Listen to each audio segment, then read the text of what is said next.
que hizo AUCE a lo largo de estos años de historia. Tuve la oportunidad de dar una conferencia hace muchísimos años, cuando todavía era bastante pichona, cuando AUCE estaba también en sus comienzos, y tuvimos bastante éxito en ese momento. Después tuve la oportunidad de participar del CICTE en Colonia, y esta es la primera vez que tengo la suerte, en realidad la primera vez, en muchos sentidos, es la primera vez que tengo la suerte de dar una charla en la TUCE, en el contexto de la TUCE, ¿sí? Pero además de eso, esta es la primera vez, porque es la primera vez en términos históricos, en la que AUCE se une con la TUCE, con la universidad, con una universidad pública, y hacen un evento de esta naturaleza. Es la primera vez en la historia que los correctores, desde el perfil académico, se reúnen con una asociación que se dedica justamente al lado profesional de este perfil que ellos forman. Entonces, desde ese lugar yo quiero pedirles, por favor, que les demos un fuerte aplauso a los organizadores, tanto de la TUCE como los de AUCE, porque realmente el trabajo que hicieron es enorme.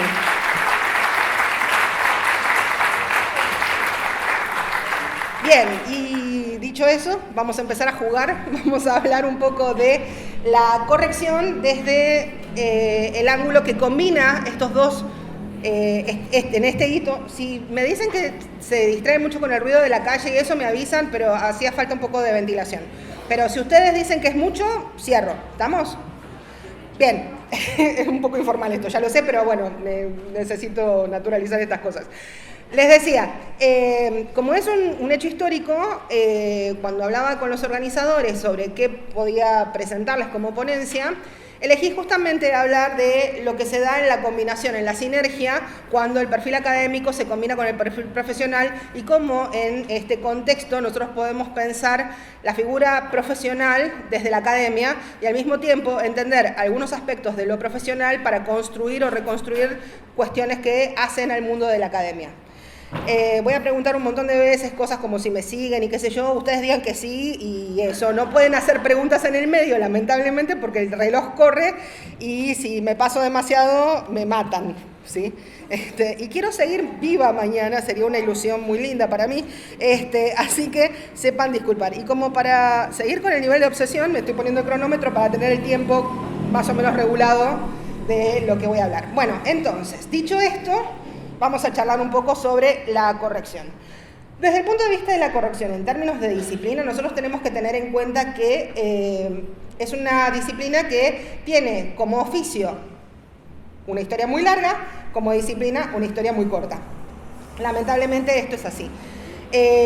Dentro de todo lo que es el mundo de las lingüísticas aplicadas, esperen que ahí no se me ve de este lado, creo que ahí lo vamos a arreglar. Desde el punto de vista de las lingüísticas aplicadas, esta fue la más tardía de todas. No sé si saben ese detalle. En general todos piensan, bueno, a ver, la lingüística, ¿cuándo empezó la lingüística como la entendemos ahora? Y bueno, a partir del curso de lingüística de Saussure hubo una revolución y bueno, cambió el mundo de la lingüística. El mundo de la traducción, en el caso de la historia de Uruguay, todos lo sabemos, Cosseriu. Cuando llegó Cosseriu, apareció la traducción en Uruguay y como Cosseriu hubo otros que hicieron lo suyo, profesionalizaron la disciplina o la práctica en otros entornos y lo convirtieron en disciplina. De hecho, dentro de la traducción nosotros tenemos perfiles que son de traducción y perfiles que son de traductología, la disciplina que estudia los procesos de traducción. ¿Me siguen? Bien. ¿Qué pasa con la corrección? Perdón, me faltaba la escritura. Desde el lado de la escritura nosotros tenemos escritores profesionales desde hace bastante. Antes los escritores hacían muchas cosas y además eran escritores, eso pasó durante todo el siglo XIX y hacia atrás era lo común. Pero desde el punto de vista de la corrección, eso no pasó hasta al día de hoy, creo que sigue sin pasar. Somos muy pocos los correctores que nos dedicamos 100% a la corrección y no hacemos otra cosa que corregir. O esa gente que dice, cuando sea grande quiero ser corrector, como lo planteaban al principio, lo planteó Gabriela Basaldúa. Somos muy pocos los que decimos, ay, yo quiero ser corrector, desde jóvenes. En general es una carrera que llega tardía al deseo de la gente y en general es una carrera que te elige. Después uno la ama o, bueno, tendrán relaciones de amor-odio como todas las profesiones, pero es una disciplina que tiene mucho de profesional y por ahora no tiene sustento académico. Entonces, es muy grande el desamor desde el punto de vista de cómo te miran otros profesionales. Es más, desde mi ángulo fue como una especie de cruzada personal, porque yo empecé muy chiquitita a dar... Chiquitita quiere decir que cuando yo tenía 20 ya era adjunta en una cátedra en la universidad, de la parte de corrección, específicamente. Por eso digo, chiquitita en esos ojos, desde esa perspectiva, esto pasó hace 28 años, y en general yo tenía una buena formación, tenía buenos argumentos, tenía una buena capacidad de lectura, pero como era chiquita y además correctora, ya está, no contaba. Por eso. Y además, si lo pensamos, bueno, mi carrera es de grado, o sea, yo soy correctora, pero el título es de grado, no es tecnicatura. A muchos ojos académicos, si no tenés grado, no te miran bien. Y eso es algo que tenemos que revertir. Podemos pensar en grado, podemos pensar en posgrado. Lo cierto es que muchos de los correctores tienen otra carrera paralela para dar el perfil académico que se requiere y de paso son correctores que tienen el saber hacer de todas esas cosas. Dicho esto, volviendo a la cuestión, yo pongo acá muchas veces textos que, digamos, como punteos que hacen a la referencia de lo que estoy contando. No traten de seguir en el texto lo que estoy diciendo porque no va a pasar eso, no me lo aprendí de memoria ni cerca. ¿Qué es lo que pasa como disciplina? Bueno, el primer problema que tenemos es que es una práctica profesional fundamentada teóricamente, es decir, desde la lingüística hay una serie de argumentos a partir de los cuales podemos decir esto se resuelve de tal o cual manera. Por lo tanto, es una disciplina que es una lingüística aplicada, ¿sí? Por lo tanto, en muchos países, como por ejemplo los países europeos, a los correctores de otras lenguas se los suele llamar lingüistas. Es más, a los que son correctores en España, en muchos casos se los llama lingüistas, aunque no son lingüistas a los ojos de lo que nosotros entendemos por lingüista, ¿sí? O sea, no estudiaron lingüística, estudiaron corrección o filología, pero como en la práctica se dedican a eso, entra en la lógica de lingüista. El traductor es un lingüista, el corrector es un lingüista, el asesor editorial es un lingüista, el crítico literario es un lingüista. O sea, llega un momento en el que todos son lingüistas, menos los que realmente no son, pero bueno, esa es la parte divertida de estas profesiones, que en realidad no tenemos los límites tan claros y eso a veces nos puede generar bastantes problemas. Decía, ¿qué es lo que nosotros hacemos como correctores? Bueno, ya lo sabemos y ya lo estuvieron escuchando a lo largo de todas las charlas. Nosotros entendemos procesos que la gente por lo general necesita para poder transformar o para poder comunicar de la mejor manera, en el contexto que corresponda, lo que tienen para decir. Vamos a ver qué sigue. La gente dice, bueno, la cuestión de la corrección es tardía. Sí, como carrera profesional es tardía. De hecho, la primera formación que existió académica de los correctores empezó en la Fundación ITER en 1989. La primera carrera universitaria de corrección en 1995. De hecho, yo soy primera generación de esos, ¿sí? Ahora, después hubo un montón de carreras que fueron surgiendo. Se habló del surgimiento de la TUCE acá hoy en las charlas, pero esto en realidad es reflejo de algo que viene con una historia mucho más anterior que 1989, ¿se imaginan?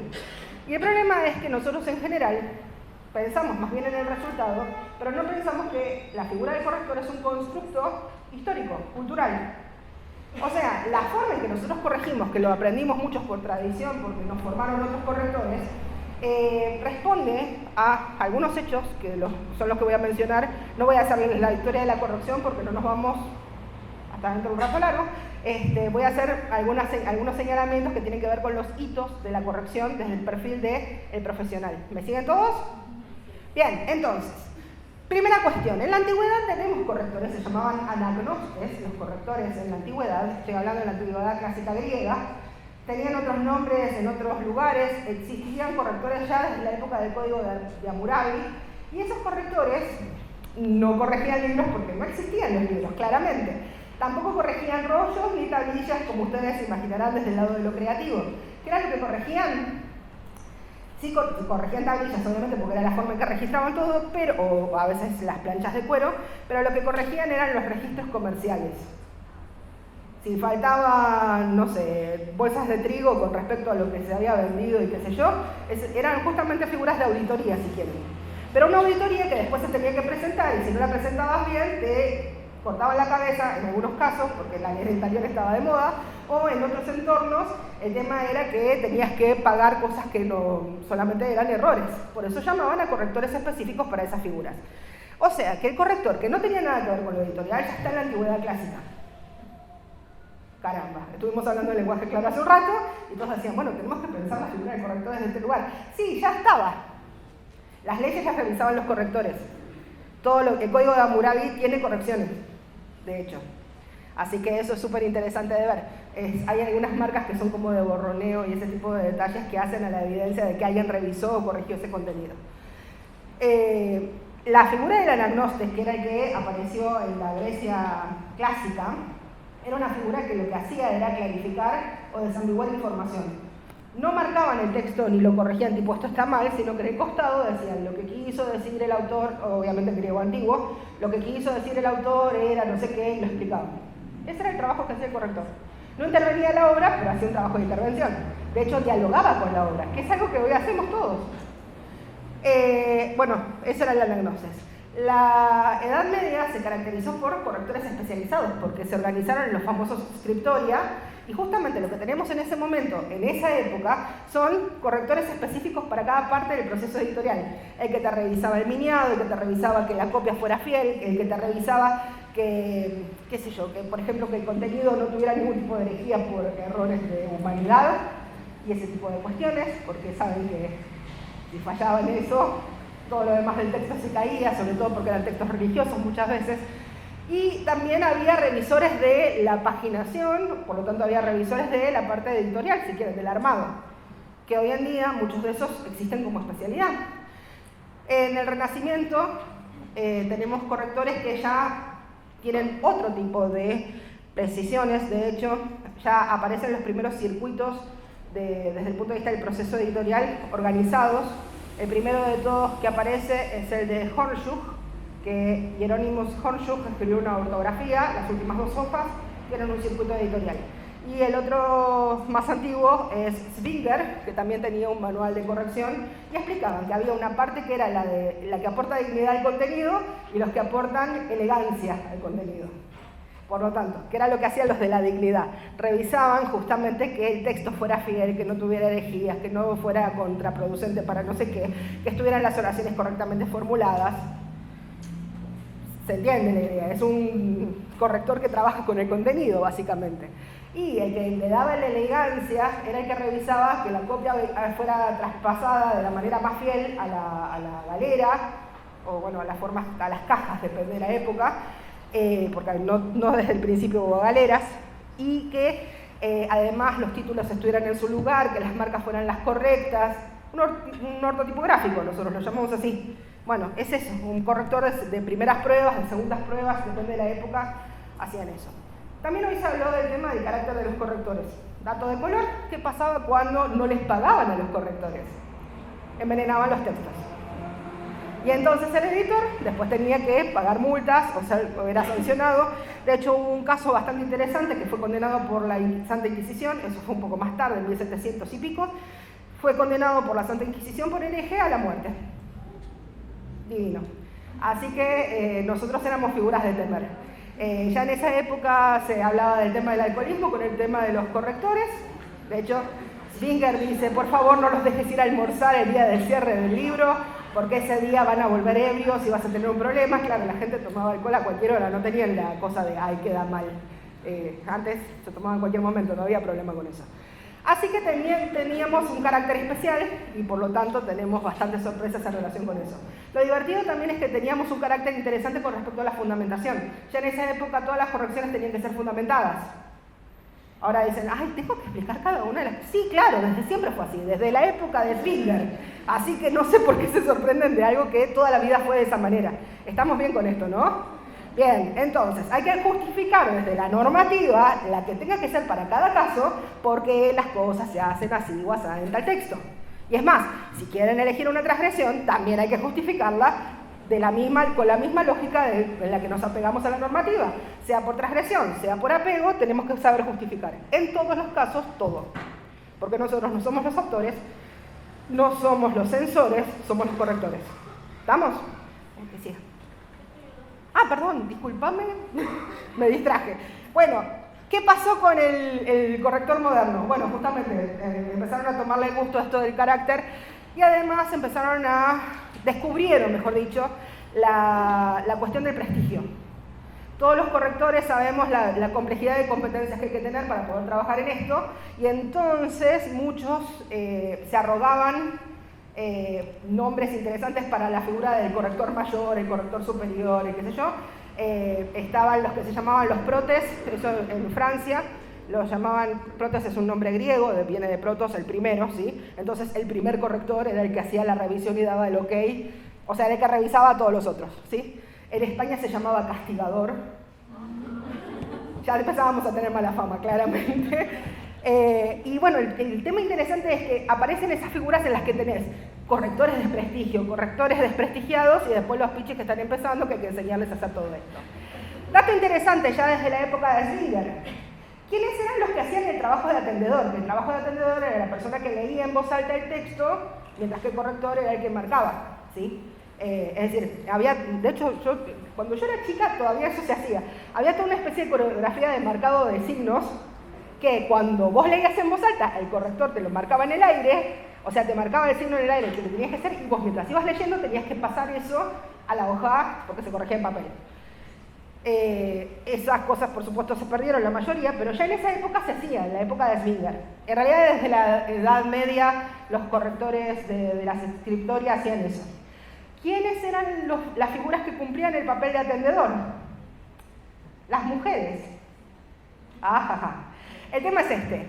Por ejemplo, había, bueno, en el caso de Swinger era así, pero Plantin, es decir, muchos de los correctores tenían esto. Plantin fue el corrector de Erasmo de Rotterdam, o sea, el corrector de un corrector, divino.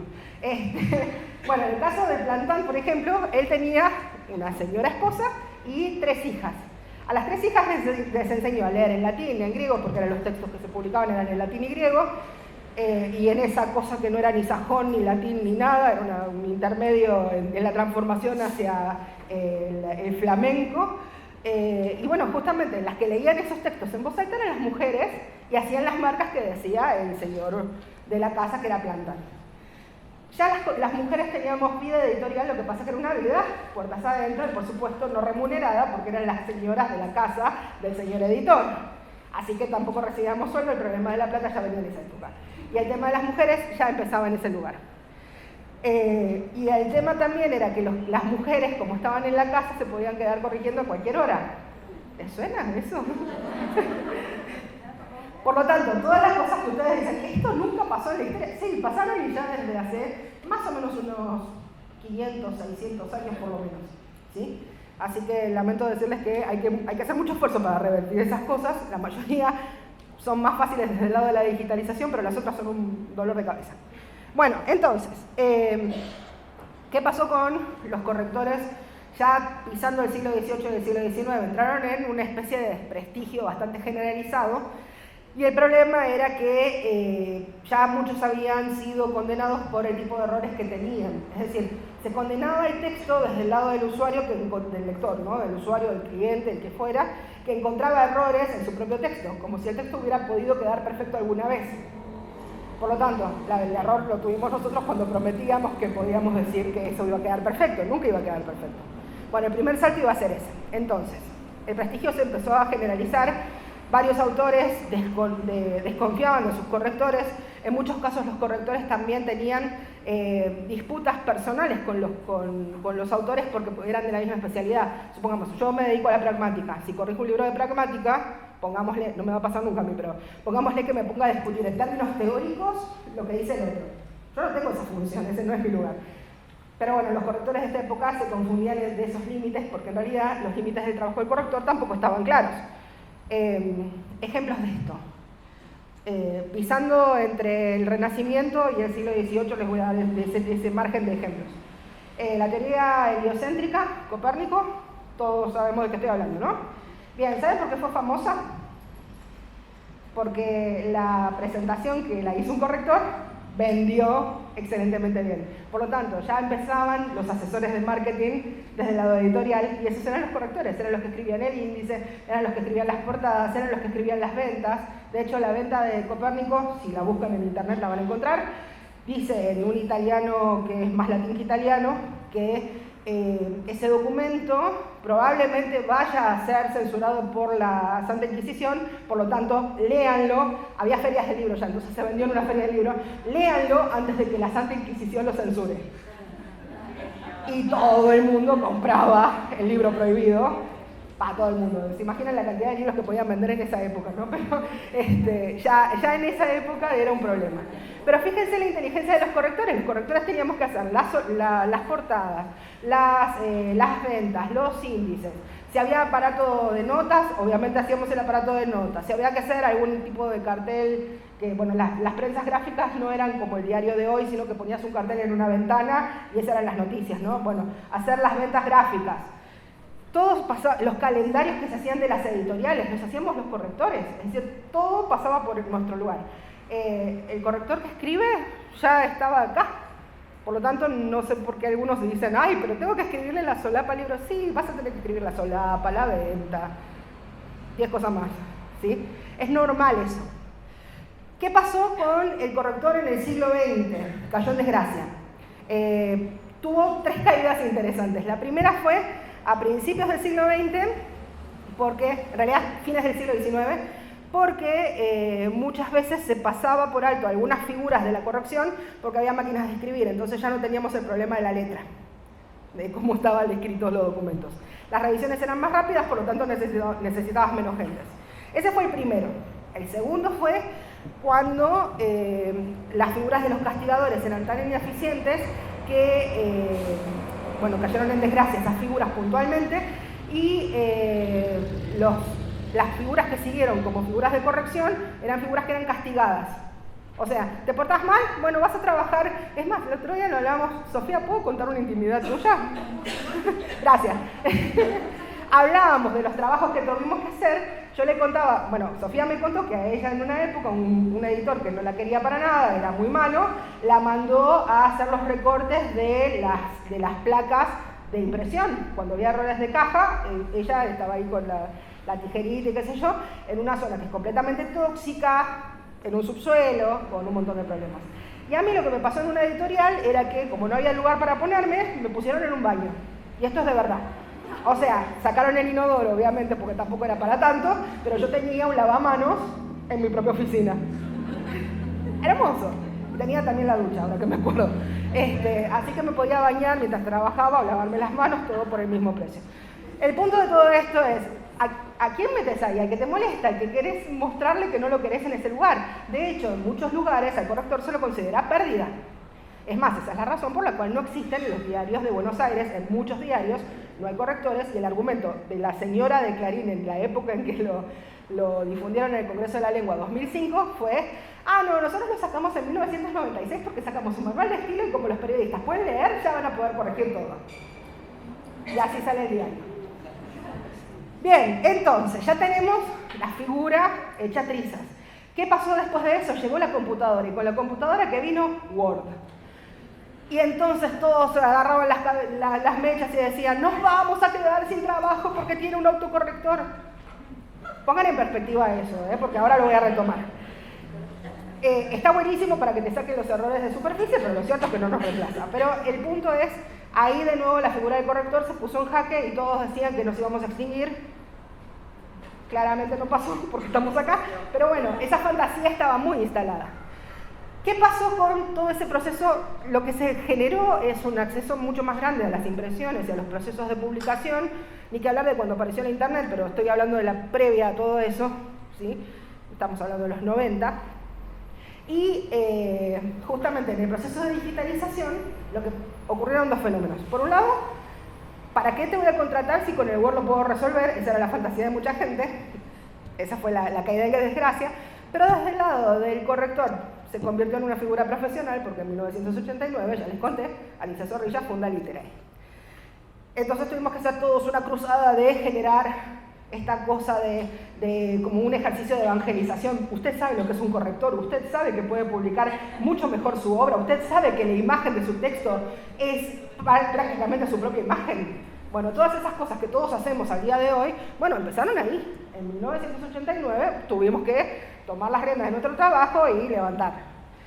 Llegamos a 2000 y 2020 y pico, pandemia, y a un grupo de gente se les ocurrió hacer modelos generativos. Y entonces, ¿qué pasó? Lo mismo que pasó con el Word. ¡Nos vamos a quedar sin trabajo!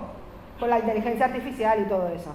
Ya les aviso, no va a pasar nada, porque así como con el Word no pasó nada, ahora tampoco va a pasar demasiado. Sí, lo que va a pasar es que el corrector que no se ayorne con todo eso se va a quedar afuera. Porque el corrector tiene que actualizarse y aprender de todo eso para capitalizar las herramientas, porque son no más que eso, herramientas. La parte humana no se va a superar, pero la parte mecánica se va a mejorar y mucho. Vamos a acelerar procesos de una manera vertiginosa. De la misma manera en que lo hicimos cuando apareció la máquina de escribir, cuando apareció la imprenta de tipos móviles. Es decir, la reinvención es una marca personal. Bueno, paralelamente a todo eso, como el tiempo corre y la ciencia avanza, empieza la pregunta de cómo hacer con estos cambios vertiginosos y la figura del profesional. Pasamos a la que sigue directamente. Bueno, sí, dale, sácame el misterio. Correctología. A partir de todos estos intentos y líneas de formalización de la carrera de corrector, esta sí soy yo, la que se mete en la historia, yo necesitaba darle a la figura del corrector un mimo desde el lado de la reinvención, y lo que traté de hacer, no lo hice sola, pero lo que se ve es la tesis que sí la hice sola, bajo la dirección de Alicia Zorrilla. Intenté hacer un ejercicio profesional de la práctica y la profesionalicé, la academicé desde un ángulo distinto del que venían haciendo todos. Básicamente mi tesis tiene que ver con el estudio de cómo se dan los procesos de corrección, a eso lo llamé correctología, y a partir de ahí nace la disciplina del estudio del proceso. ¿Sí? Como existe la traductología o la politología, es decir, hay un montón de disciplinas que hacen el estudio de la práctica profesional. Bueno, yo marqué territorio y dije, hay gente que se dedica a esto y deberíamos empezar a mirarlos con otros ojos. Ahora sí, pasemos a lo que sí. Gracias. La correctología es una disciplina lingüística o un campo disciplinar, si quieren. Hay una discusión bastante fuerte con esto. Yo digo que es disciplina. María López García dice que es campo disciplinar. Nos queremos iguales. Pero el punto es, la correctología es la disciplina o el campo disciplinar que estudia el proceso de corrección y ofrece herramientas para que la práctica sea mucho más eficiente, o en algunos casos le pone luz al proceso. Básicamente se sostiene sobre tres pilares. Uno es la cuestión de la lingüística del texto, o la gramática del texto, como lo quieran llamar, la línea de Van Dyck. La otra tiene que ver con la línea de gramática prescriptiva y descriptiva, y la tercera tiene que ver con la pragmática. En general, lo que suele enseñarse en casi todas las instancias de corrección es la parte de normativa o la de las herramientas digitales. Hasta ahora todavía no nos encontramos con ningún lugar donde cubran todo. Pero si en algún momento queremos elevar la jugada, tenemos que hacer eso, cubrir todos los aspectos juntos. Hay gente que se dedica a estudiar, bueno, analizamos el discurso. Por ejemplo, en la UBA, los que se dedican a corrección en la carrera de edición, apuntan más que nada a una normativa orientada a la cuestión discursiva. De hecho, está María Marta García Negroni dentro de esa línea de estudios y va por la cuestión de la gramática del texto. En la UBA también está Andrea Estrada, que trabaja desde la perspectiva pragmática y tiene otra mirada de todo esto.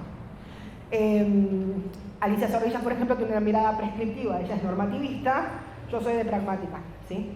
O sea, hay muchas miradas en todo esto, pero todos venimos estudiando cómo es el proceso y tratamos de dar cuenta de todo ese fenómeno para que esta cuestión que todo el mundo dice es un oficio o un arte o lo que sea, se convierta en algo más, mejor visto desde los ojos académicos. Esa sería la cuestión. ¿Estamos todos bien? Bueno, Ángel Rosenblatt, 1967, le contesta a Amado Alonso, el que hizo la traducción del curso de lingüística de Saussure, con respecto a una visión que tenía que ver con los criterios de la corrección. Básicamente hay 4 criterios básicos, después podemos encontrar todas las zonas grises que quieran, pero hay 4 criterios básicos de corrección. Uno tiene que ver con el uso, o sea, lo que dice la gente está bien, entonces ese es el criterio. Si se usa así, esa es la forma correcta. Podemos discutir cuando colisiona lo que dice la gente con lo que dice la academia, en nuestro caso, que ese es el criterio de autoridad. Pero lo cierto es que cuando trabajas con, por ejemplo, textos profesionales, no puedes decir por lo que dice la academia, porque el texto profesional responde a jergas y el diccionario de la academia responde a lo que se llama lengua estándar. Entonces ahí tenemos un conflicto de criterios. Pero no todos los correctores saben ese detalle. Entonces después vienen los que dicen, no, el diccionario de la Real Academia, que no es diccionario de la Real Academia, es el de la SALE, el diccionario de la lengua española dice que esto sería así. Está bien, pero los abogados de todo el mundo lo llaman así. Bueno, es como lo llaman todos los abogados del mundo, que son los que van a entender esa comunicación y a los que les tiene que poner ese término porque es el profesional que se usa en esos contextos. ¿Me siguen, no? Bien, entonces tenemos criterio de uso, criterio de autoridad. El criterio literario tiene que ver no con literatura, sino que es un criterio bibliográfico. Haces un rastreo de la bibliografía en la que podés documentarte para decir esto se dice de esta manera en esta comunidad o en este lugar. Muchas veces pasa con los textos de las academias que ahora no tanto, pero hasta no hace mucho todo esto era bastante frecuente, que decían, por ejemplo, en México se dice de tal manera, y en realidad era que un mexicano de la academia dijo, sí, lo decimos así, y nunca verificó y no teníamos prueba de lo que estaba diciendo. Hoy hay métricas y hay corpus que están en línea y se puede rastrear todo esto, y podemos hacer estudios de por qué se dice en tal lugar de tal manera, o si realmente se dice de una manera específica en cada lugar. Por ejemplo, sigo con los ejemplos del mundo del derecho. El escribano, en Buenos Aires es escribano, pero en España es notario. Y en muchos lugares es notario y en otros es escribano. Bueno, si yo voy a corregir, tengo que pensar cuál va a ser mi público para elegir cuál es la variante que corresponde. Bueno, para eso puedo rastrear en la bibliografía de lo que corresponde a mi materia de corrección para verificar si eso realmente es así o es algo distinto de lo que dice el diccionario. Eso sería uno de los puntos. Y el criterio de origen, la gente dice muchas veces que esto ya no se usa más, yo tengo pruebas de que esto no es así. El criterio de origen parte de este principio. Si en España se dice de esa manera, y en España es donde se originó el español, las formas correctas son las del español, los demás hablamos un español deformado. Y eso era lo que decía Amado Alonso, y justamente lo que dice Rosenblatt es, bueno, tenemos 4 criterios, y le explica todo esto que acabo de decir, ¿sí? Entonces, a partir de eso, más otro estudio que se llama El habla de nuestra América, más el trabajo de Borges y un montón de otros especialistas de distintas disciplinas que le contestaron a Amado Alonso dijo, bueno, tal vez me equivoqué. Pero llevó un tiempo esa discusión, unos 30, 40 años. Después está el otro problema, cómo definimos la norma. De hecho, nosotros en general, en los trabajos que hacemos con Valeria, digamos el grupo específico donde estoy yo, hablamos de registro, no hablamos de norma por la norma sola, sino que vemos la confluencia de variaciones, establecemos cuál es la variedad y a partir de eso sacamos del registro que tenemos sacamos la norma de ese caso, porque no todos los contextos son equiparables en términos de norma. Por lo tanto, hay un trabajo de investigación que nosotros a veces tenemos que hacer antes de ponernos a corregir. No sé si alguna vez les dijeron eso, pero es muy común que tengas que hacer un rastreo lexicográfico o sintáctico o de cuestiones de morfología para poder decir esta va a ser la forma que vamos a usar. Más allá de que nosotros podemos descansar plenamente en la normativa argentina, nosotros tenemos una norma, el diccionario gramatical, que lo emitió la academia para decir, bueno, en España se dice así, pero en Argentina se dice de esta manera, que lo editó la doctora Zorrilla en la Academia Argentina de Letras. Aparte de eso, tenemos que pensar en qué se tiene que corregir. Por ejemplo, saber desde qué perspectiva hay que corregir ya es un primer problema. Pero además de eso tenemos que pensar el texto como una unidad de análisis. Hasta no hace tanto, los correctores no pasaban del límite del párrafo o de la oración, porque tenían una visión estructuralista. Al día de hoy, la mayoría de los correctores que están formados profesionalmente ya hablan de macrosintaxis y estudian la relación de toda la estructura. Y ahí piensan en términos de coherencia, en términos de consistencia textual, la cuestión de las referencias bibliográficas, de la cohesión. ¿Vieron cuando tenés que buscar el antecedente del pronombre que te tocó en gracia? Bueno, en algunos casos nos encontramos con problemas serios de referencialidad o de ambigüedad en cuanto a la referencia, y eso no se responde por la oración en sí. La oración está divino, el problema es dónde está la que teníamos 5 cosas en femenino nombradas antes, ¿sí? Bueno, ese es el gran problema. Y obviamente también está el problema de la intención. Si vos no sabes cuáles son las reglas de configuración de ese texto y no sabes para qué te lo escribieron de esa manera, lo más probable es que tengas un problema fuerte desde el lado del lector, porque no vas a saber qué hacer con eso, pero desde el lado del corrector también hay un problema de cómo corregís eso que no sabes para qué es. Bueno, esos son problemas que en general, si vos te limitas a revisar la oración, no los vas a tener. Por eso es importante pensar ya no solo en las oraciones o en la ortografía, salvo que te pidan que vos hagas una corrección ortográfica o te digan, mira, me ha pasado un montón de veces, corregí solamente los verbos, listo, corrijo solamente los verbos y si tienes otro problema de otra cosa, no vengas a llorar. Bueno, yo les hago eso y entonces, bueno, está bien, fíjate si tenemos mucha voz pasiva y nos faltan muchos sujetos. Dale, y algo más, bueno, los gerundios, pero esos son los verbos, sí, está bien, pero si tenemos gerundios como preposiciones, entonces tenés un montón de problemas que querés que revisen, no un verbo nada más. Esas conversaciones en general, cuando vos aleccionás a tu autor y le explicás qué es lo que hacemos nosotros, muchas veces empiezan a aprender a pedir. Hace poco nos pasó con Vale que nosotros teníamos un curso de gramática para principiantes y se nos acerca una persona que dijo, ay, qué lindo, un curso de gramática para gente que trabaja en una institución que se dedica a proveer servicios de gas. Y yo todavía no estoy entendiendo, porque vamos a tener una reunión la semana que viene, no sé qué es lo que nos está pidiendo, porque no creo que sea gramática lo que quiere. ¿De qué le sirve saber a alguien que te tiene que, no sé, analizar una factura, dónde está el sujeto, o cómo se configura un verbo? Son preguntas que yo me hago, por ahí quieren eso y soy yo la bestia que no está calculando bien. Pero es interesante eso, que a veces por ahí te piden cosas, si vos te atenés a eso, vas a fallar porque no vas a satisfacer la expectativa. Nosotros somos proveedores de servicios y cuando haces un trabajo desde la perspectiva de un servicio, vos lo que tenés que garantizar es una buena experiencia. Si yo digo, bueno, pero vos me pediste esto, le estoy generando una mala experiencia. ¿Qué va a pasar con esa persona? Va a desconfiar de todos nosotros y no nos va a querer. ¿Qué es lo que pasó durante muchísimos años? Porque la gente hacía todo esto sin amor. Porque estaban castigados, porque estaban relegados, estamos mal pagos, estamos sobresaturados. Es decir, puedo llorar horas con respecto a esto. Pero es uno de los problemas más comunes, ¿sí? Vamos a ver qué siga. Bueno, y el otro tema, el corrector de estilo. Este es uno de los problemas más dolorosos para todo el mundo. Y acá, perdón, Auce, pero los correctores de estilo son uno de los tantos nombres que tienen los correctores. El estilo de una persona no se corrige, salvo que seas asesor de imagen. Porque si no le estás quitando la identidad, podés normalizarlo y sacarle el estilo. Pero entonces se va a convertir igual a todos los demás y por lo tanto no va a ser interesante. Se supone que una persona tiene una identidad por algo, porque la identificás, porque es lo más lindo que tiene. De hecho, esto Alicia siempre me lo echa en cara. Para mí la cosa más linda que tiene una persona es el error, porque es lo que lo hace diferente. Hay que ver qué tipo de error, ¿no? Hay errores y errores. Pero lo más lindo que tienen las personas son los errores porque te pintan de cuerpo y alma. Bueno, entonces, si le sacamos esas cosas que hacen de diferente con respecto a lo que está normalizado, y ya va a ser un texto igual a todos los demás. ¿Qué es lo que queremos nosotros con respecto a las obras que estamos corrigiendo? Que sean inolvidables. Que sean inolvidables para el autor como experiencia, pero además que los lectores tengan ganas de leer eso. Y entonces, si lo normalizamos en todos los aspectos, lo más probable es que quede una cosa híbrida, aburridísima, igual a todas las demás. Y eso es un tema también para revisar.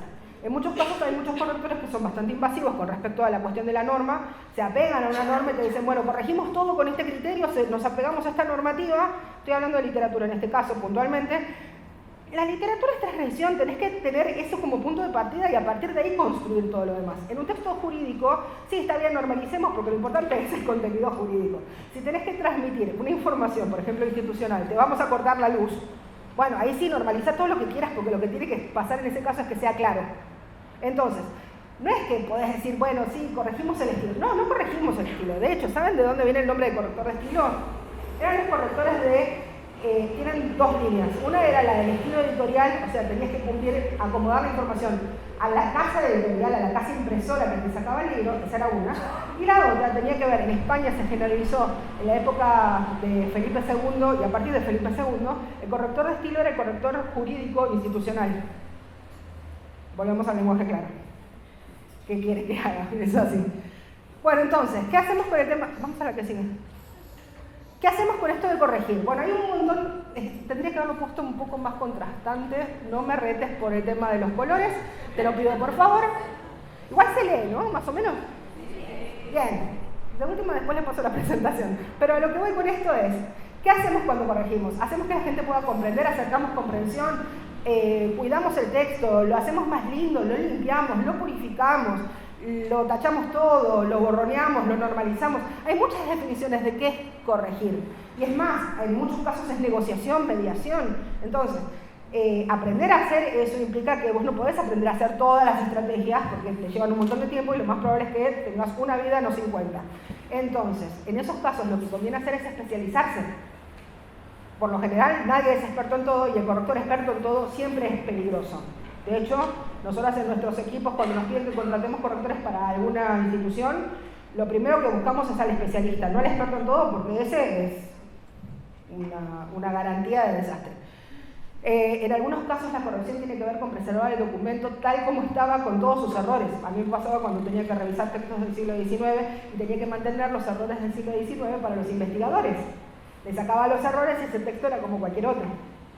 ¿Sí? Vamos a la que sigue. Bueno, técnica de acción. ¿Qué hace la correctología? Ordenar todo esto y convertirlo en un trabajo un poco más organizado. Nosotros ya sabemos que desde la gramática siempre se organiza en planos, el análisis de la lengua, en la corrección también podés corregir por planos. De hecho, cuando se empieza es muy común que te digan, bueno, corrijamos solamente el plano gráfico o corrijamos solamente el plano, qué sé yo, semántico. Hay un orden, de hecho, se empieza por lo lexosemántico, después se va lo morfosintáctico y por último lo ortográfico. Esa siempre es la regla del trabajo. Y justamente lo que nosotros tenemos cuando hablamos de metodología es que hay procedimientos. Justo estuvimos hablando hace un rato con las chicas de Pleca el tema de que a veces vos tenés que enseñarle al autor cuál va a ser, o a la institución de turno, cuál es la organización de tu proceso y qué esperás que corrijan. Voy a contar sin decir nada. Tienen un autor o un director de publicaciones que dice, vos empezás a corregir que yo voy arreglando mientras. No, primero arreglar mientras, cerrar mientras y después yo corrijo. Es así, porque si vos estás toqueteando cuando el otro está toqueteando, lo que después queda es un desastre. Bueno, ese es el trabajo que nosotros tenemos que hacer. Establecer esta cuestión de la pauta de organizar al otro es parte de nuestra didáctica. Nosotros tenemos labores didácticas en nuestra profesión y no todo el mundo tiene el amor como para decirlo. Digo, yo acá soy un poco más histriónica y un poco más cara dura, pero lo cierto es que a los autores yo les trato todo esto con mucho amor, mucho algodón para que no se sientan mal. Y hago exactamente las mismas explicaciones que doy, por ejemplo, cuando le tengo que explicar a un alumno. Entonces le digo, mira, acá te equivocaste o me parece que yo no entendí. Que no es lo mismo que decir te equivocaste a secas. Bueno, ese tipo de cuestiones hacen el proceso. Y con los autores es importantísimo desarrollar labores didácticas para que aprendan a mejorar la experiencia, por un lado, si lo quieren ver desde el lado del marketing, pero también desde el lado de la práctica en sí, a brindar mejores textos para la interacción futura. Te estás garantizando un cliente. Y eso lo pueden decir varios, de hecho, Julia en un punto lo planteó, esto de que los clientes eligen a una correctora y tienen la correctora favorita. Bueno, seguramente esa figura de la correctora favorita fue una persona que tuvo la inteligencia de decir, bueno, vamos a trabajar así, esto lo vamos a mirar así, yo necesito que me lo des de tal manera, hay diálogo. Muchas veces los correctores no saben hablar con el autor o con la editorial o con quien fuere, la institución de turno. Y eso es parte importante de nuestro proceso, porque brindamos servicio. Vamos a la que sí. Figuras, herramientas concretas. Bueno, ¿cómo vas a corregir? ¿Vas a reparar oraciones? ¿Vas a identificar determinados tipos de errores que van en contra de la comprensión? Entonces está yendo por el plano de la semántica. Es algo que se puede revisar. ¿Vas a reducir los incisos? ¿Vas a trabajar con el léxico que si es el adecuado para ese público? ¿Vas a revisar que haya la menor cantidad de dobles lecturas, ambigüedades si quieren, o redundancias en algunos casos pueden llevar a la ambigüedad también? ¿Vas a revisar la legibilidad? O sea, que el texto cuando vos lo leas puedas entender más o menos de qué se trata para después acceder a la información. ¿Vas a garantizar multiformato para que las personas no solamente tengan un texto legible, sino que lo puedan tener audible o legible en función de sus particularidades? Bueno, todas esas son líneas de corrección. Y todas esas tienen campos específicos de interacción. De hecho, todo lo que hace la comunicación institucional usa a todas directamente. Lenguaje claro, comunicación institucional, comunicación estratégica. Cuando hablo de lenguaje claro, no pienses solamente en la parte jurídica. Los textos médicos muchas veces necesitan lenguaje claro. Así que también está esa parte, ¿sí? Y hay lenguaje claro en el mundo académico. De hecho, ¿qué es lo más lindo para un investigador cuando saca sus papers o lo que sea? Que la gente cite tu trabajo. De hecho, así es como se mide el prestigio del autor. ¿Vas a poner en tu texto una cita que no se entiende o una cita con errores? ¿O lo vas a reformular y vas a seguir de largo? Vas a hacer la referencia así general. Cuando te citan, vale más. desde el punto de vista de los índices de prestigio académico. Entonces, estamos hablando de la posición del corrector desde la lógica, la lógica interna de los procesos de publicación, que no necesariamente son editoriales. Porque las publicaciones de las revistas académicas son muchas veces las universidades, está bien, tienen un sello editorial interno, pero otras veces no responden a ninguno de esos, pueden ser instituciones profesionales que tienen sus propias publicaciones, y ahí a veces no hay sello editorial. En otros casos puedes tener, no sé, publicaciones internas que son para profesionales, por ejemplo, hay hospitales que hacen manuales de procedimiento o hacen referencias y citan documentos de base académica para esos documentos o procedimientos. Y bueno, todo eso tiene un valor especial. Bueno, si nosotros no escribimos lindo, la gente no nos va a citar. La gente cita al que escribe lindo, al que escribe claro, al que es ordenado en transmitir las ideas. Y al que tiene ideas contundentes. Porque para decir lo mismo que dicen todos, nadie te cita. ¿Estamos bien?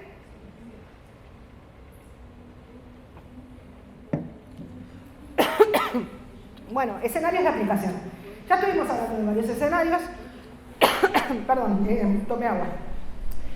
Esto nos lleva a no solamente pensar en el lugar donde te vas a plantar, sino qué es lo que vas a hacer. Y esto yo suelo contarlo porque mucha gente dice, ay, cuando yo sea grande quiero ser corrector y voy a trabajar en una editorial. Buenísimo. ¿En tu país cuántas editoriales hay? ¿En tu zona cuántas editoriales hay? ¿Todas tienen correctores?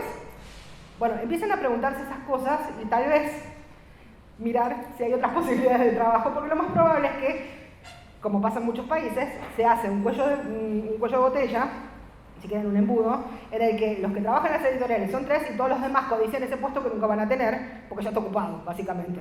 Entonces, hay que empezar a mirar qué es lo que hay por otros lados, que tiene salida laboral, que pagan mucho mejor, en algunos casos en dólares o en euros. Para los argentinos el tema del dólar ahora está complicado, pero bueno, no importa. El punto es, hay otras salidas y tienen a veces mucha mejor paga.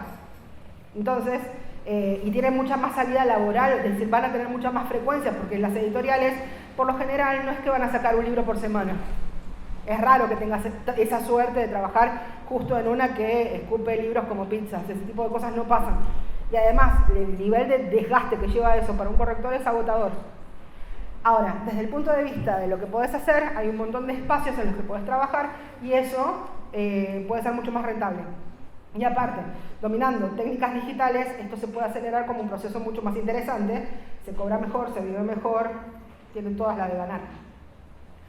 El más básico de todos es el ortotipográfico desde el punto de vista de lo que aparenta, pero en realidad el trabajo ortotipográfico es recontra difícil. De hecho, hoy estuvimos escuchando sobre la cuestión que tenía que ver con la elección de los colores, el tamaño de la letra, la elección de digamos, el estilo que vas a usar, el estilo gráfico que vas a usar para los títulos, la distancia de los párrafos, si partís palabra o no partís palabra, dónde partís la palabra, si cumplís la normativa o no, el tema de cuántas columnas tenés en los textos, es decir, hay un montón de cuestiones que hacen a la elección del diseño gráfico editorial que a veces, desde el lado del corrector, vos podés hacer un aporte mucho más interesante porque tenés la otra cara de lo que hace un diseñador, o un maquetador, o lo que corresponda para cada caso. Entonces, ya ahí tenemos un filón en el que hay que especializarse porque hay que aprender de óptica y un montón de detalles que en general en ninguna carrera de corrección la vas a encontrar.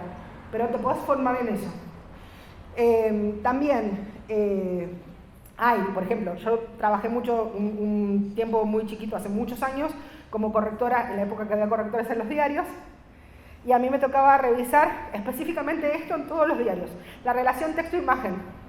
Y tenía cosas divinas como, por ejemplo, descubras Hawái, vivo una experiencia inolvidable y tenías a un tipo esquiando en la nieve. Está bien, no había errores en la lógica desde el punto de vista del texto-imagen, pero una imagen que no me daba la idea de Hawái. Pero eso pasaba. Bueno, entonces, trabajos de ortotipografía parecen sencillos, en realidad es cierto que desde el lado lingüístico vas a tener que aprender bien una cosa y todas las demás son del lado del plano gráfico, ¿sí? de toda la realización gráfica, tenés que saber de tipografías, tenés que saber de un montón de cosas, pero desde el lado lingüístico es más corto. Por eso la fantasía de muchos correctores es, bueno, si vas a empezar por lo ortotipográfico, que por lo menos tenés un conocimiento que empieza y termina y ahí se cierra y todo lo demás es aplicable.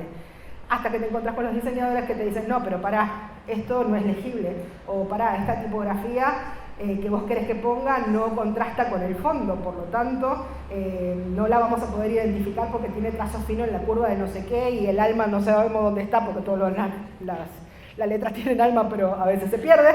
Bueno, todo ese tipo de cosas son complicadas y los correctores las aprendemos cuando empezamos a interactuar con los diseñadores. Antes no las aprendes, o sea, yo las aprendí de oficio.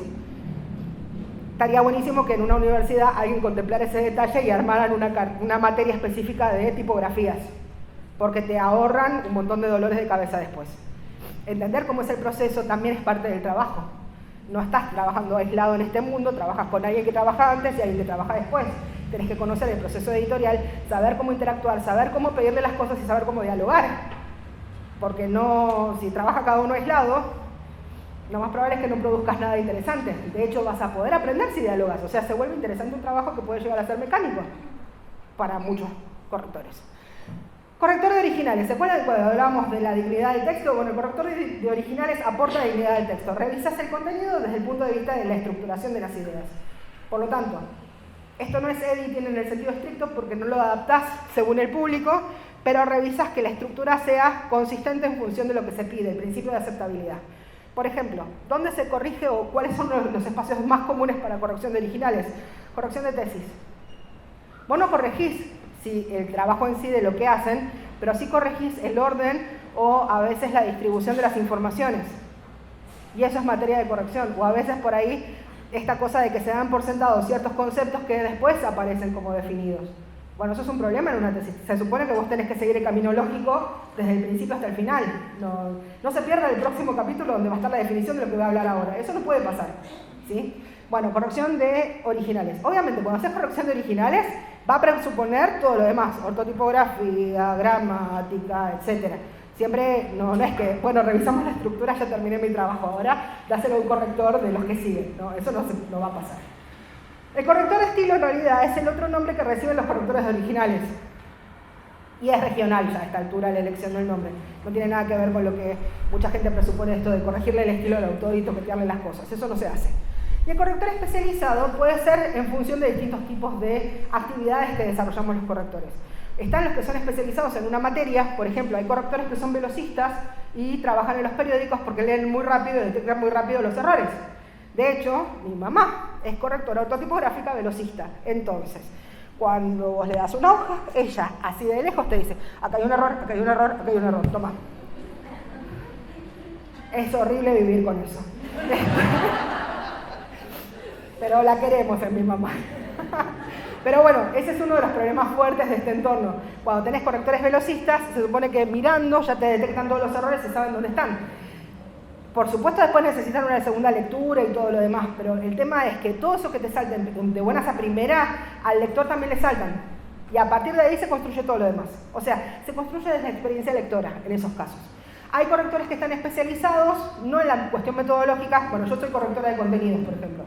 Y contenidos académicos específicamente. Dentro de los académicos, de lingüística o de humanidades. Si tengo que corregir textos de ingeniería, por ejemplo, trabajo con un ingeniero. Si tengo que corregir textos de física, que me pasó, trabajo con un físico. Si tengo que corregir textos de química, trabajo con un químico. Y así voy capitalizando información. Por lo tanto, el corrector no trabaja aislado, trabaja en tándem. Y corregís con el otro al lado prácticamente. Desde el punto de vista de la temática, bueno, textos médicos, textos jurídicos, ¿vale? Es especialista en textos jurídicos y además es especialista en accesibilidad, que ya voy a llegar a ese problema. Textos de filosofía, textos de lo que se, no sé, cualquier cosa técnica. Hay gente que se especializa, ¿vieron los manuales de, por ejemplo, cómo usar un celular? O ese tipo de cosas. Didáctica del manual de usuario se llama eso. Hay especialistas correctores en eso. Hay correctores que hacen específicamente, ¿vieron los prospectos de los remedios? Bueno, hay especialistas en eso, que obviamente ahí tenés el problema de la legibilidad, pero ahora con el QR te resolvieron todos los problemas. O sea, ahora lo puedes ver en una pantalla y le agrandás la letra como quieras. Esos son de temática. Los de soporte, edición en papel, edición digital, edición audible. Hay especialistas en textos audibles, audiolibros, ¿sí? No piensen solamente en el corrector de texto de papel, porque el corrector de texto de papel ese sí va un poco en vías de extinción, porque la mayoría de las comunicaciones ahora son digitales. Y dentro de las digitales también tenés especialidad, porque no es lo mismo corregir para pantalla de celular que corregir más allá del modelo responsivo. Hay aplicaciones que se hacen específicamente para celular y tienen otro tipo de lógica de corrección. Y hay otras que son para computadora y tienen otro tipo de lógica. Entonces, edición en papel, edición digital, formatos multimediales, los que son interactivos. Yo me acuerdo en una época hacía corrección de gamificación. ¿Vieron los videojuegos? Bueno, a mí me tocaba revisar que todos los clics de todas las cosas funcionaran a donde tenían que ir y que la trama literaria, que lo que me habían llamado la diégesis, funcionara. Ah, horrible, pero sobre todo porque tenía que ir jugando, o sea, estaba jugando mi trabajo y me sentía con culpa, las emociones encontradas a flor de piel. Cuestiones de manifestación, textos que son orales, hay correctores de discurso, hay correctores que son especialistas en transcripción, en hacer el trabajo, el traspaso de corrección a la transcripción. Ahora mucho de eso te lo resuelve la inteligencia artificial, pero después alguien tiene que revisar el audio con respecto al texto para que no diga una burrada, porque ha pasado. Y a la inversa, a veces textos que tienen que ser leídos por una inteligencia artificial o algún TTS, alguno de esos sistemas. TTS es Text to Sound. Hay programitas que vos le pones el texto y te lo leen. ¿Sí? Bueno, ese tipo de trabajo también lo hace un corrector. También dentro de las manifestaciones, se cuentan dentro de esos, pero no son exactamente de esos, están los que corrigen los corpus de las inteligencias artificiales. Cuando vos tenés un ChatGPT o cualquiera de todos esos, ¿cómo piensan que el ChatGPT aprendió a escribir? Los correctores fuimos los que hicimos, obviamente en inglés, en el caso del ChatGPT fue donde empezó todo el problema, los chinos con el de NVIDIA, hicieron la revisión específica de cómo hacía la transmisión y después le hicieron toda una serie de validaciones con traductores. Pero el formato fue ese, hicieron modelos de expertos, tomaron determinados grupos, hicieron justamente que generara texto a partir de eso, hubo gente especialista que lo validaba. Para validar ese tipo de textos primero tenías que alimentarlo con un montón de textos que dijeran esto corresponde, esto está bien. Bueno, todo ese trabajo, ¿quién lo hizo? Gente que se dedicaba al asesoramiento lingüístico. Bien, circuitos profesionales de corrección. Bueno, está el circuito académico, el circuito institucional, el editorial y el digital. Bueno, esos serían como grupos grandes, ¿no? Todo esto te está diciendo que vos podés elegir en cualquiera de todos estos circuitos trabajar. No tenés por qué trabajar en el circuito editorial. Y más, circuito editorial, ahora se habla de un circuito editorial no en términos de la institución que publica libros, sino circuito editorial en el sentido más amplio, todas las estrategias de difusión. Por ejemplo, las agencias de publicidad muchas veces entran dentro de lo que se llama circuito editorial, no porque saquen libros ni nada de eso, pero trabajan con folletería. Hay mucha gente que contrata desde las agencias publicitarias a storytellers, que muchas veces son correctores. Esos de viva la experiencia de vivir, no sé, en Cancún, no sé qué y no sé cuánto, todo eso lo hace un redactor. Muchas veces, como los correctores escribimos lindo, nos llaman a nosotros para hacer esa tarea.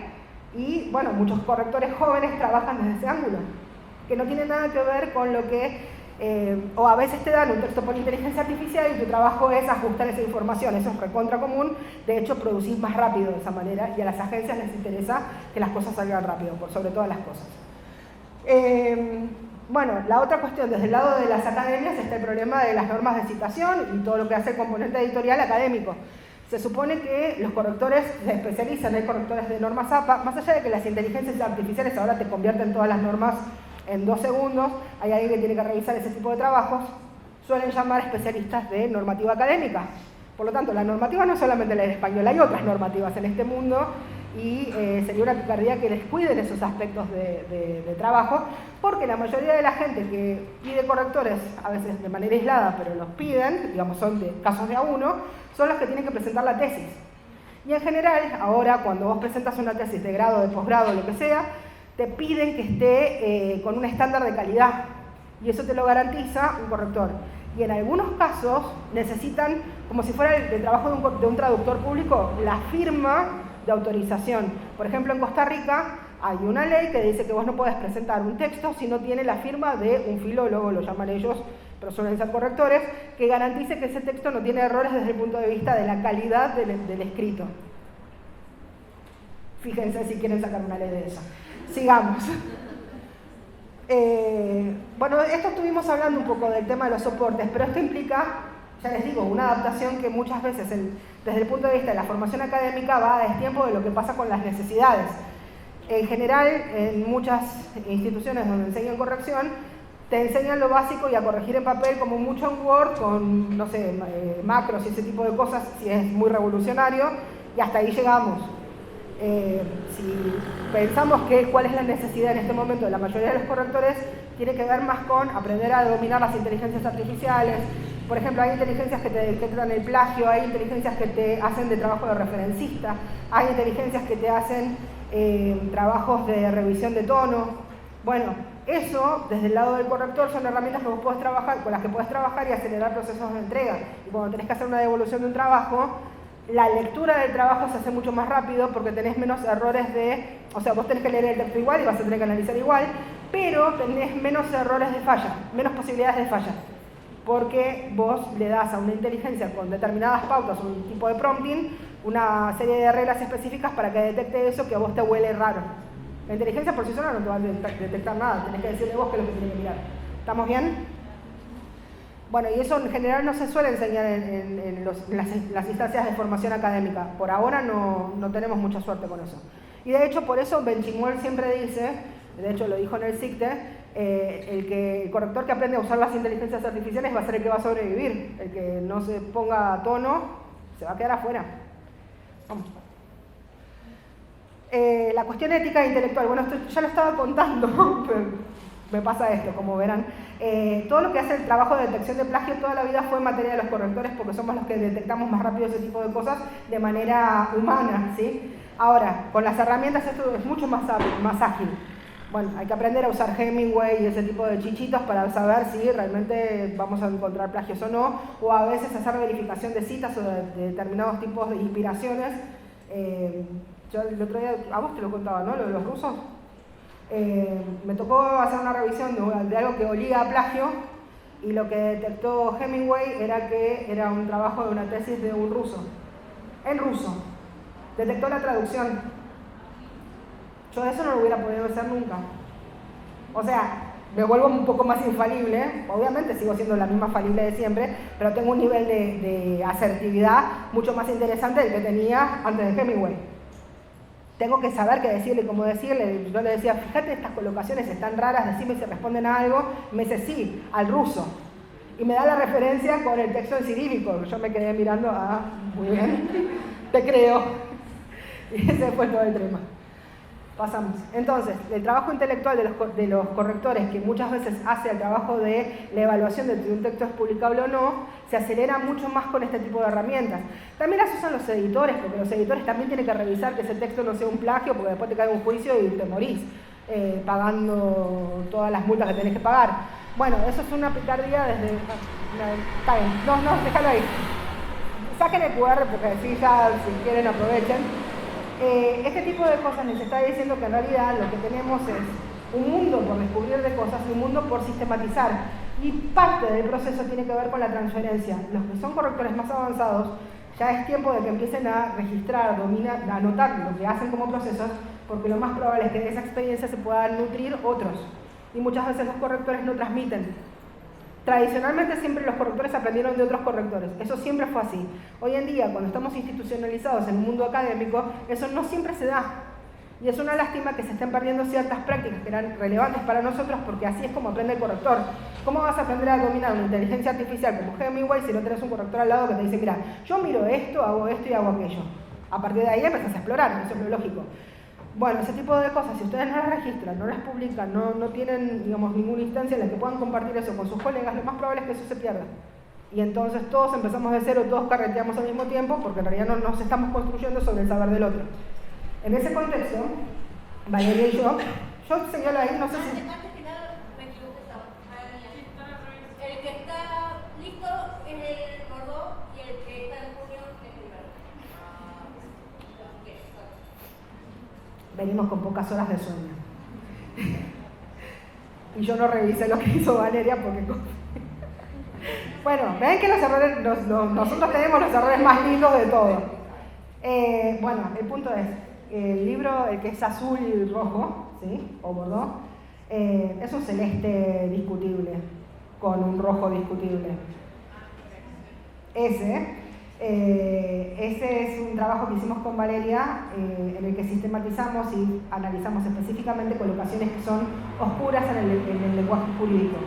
Y a partir de eso nosotros organizamos o sistematizamos determinadas tipologías de errores y les dimos algunas soluciones desde ese lugar. Es un texto de lingüística, o sea, es un texto duro, no es para... El fin de semana no es un buen momento para leerlo, claramente. Pero, por ejemplo, si alguien tiene que corregir, no sé, resoluciones o ese tipo de cosas, esto te aviva un poco como para saber qué te vas a encontrar y cómo tenés que mirar. Bueno, a esto es lo que me refiero con el tema de la transferencia. Es importante que empiecen a sistematizar este tipo de cosas, no sé, en blogs o si quieren en una página personal, de mostrar y transmitir cuáles son los trabajos que están haciendo. De hecho, en la universidad sería bueno, en algún momento, que, por ejemplo, de lo que pasó hoy se establezcan actas. Calculo que lo van a hacer. Bueno, eso se va a compartir. Bueno, ya están sentando un precedente. Investigar y compartir las investigaciones o relatar las experiencias de todos los trabajos hacen del trabajo del corrector algo que no es solamente marcar el error y que el amor terminó en ese proceso. Nosotros también tenemos el proceso de transmitir y de formar. Muchos de los que pusieron, por ejemplo, en la parte del lenguaje claro, nosotros ya nos conocíamos de la virtualidad. Escucharon que hablaban de la diplomatura en lenguaje claro. ¿Quién diseñó eso? ¿Se entiende? Es decir, ese tipo de cosas es importante que las consideren. Las mismas personas que formaron parte de la misma charla, esas personas dan cursos y capacitan a otras personas y naturalizan el lenguaje claro en entornos que son adversos, porque es gente dura y difícil de aceptar que determinadas cosas no son legibles, audibles, comprensibles para las personas. Entonces, si hacemos ese tipo de transferencias que... Bueno, yo suelo llamarlo evangelización porque básicamente ese es el proceso, pero no tiene nada que ver con religiones ni nada por el estilo. Pero esa cosa de transferir y compartir ciertas formaciones es lo que va a hacer mejor diálogo y mejor posicionamiento del corrector. Eso es todo. Muchas gracias.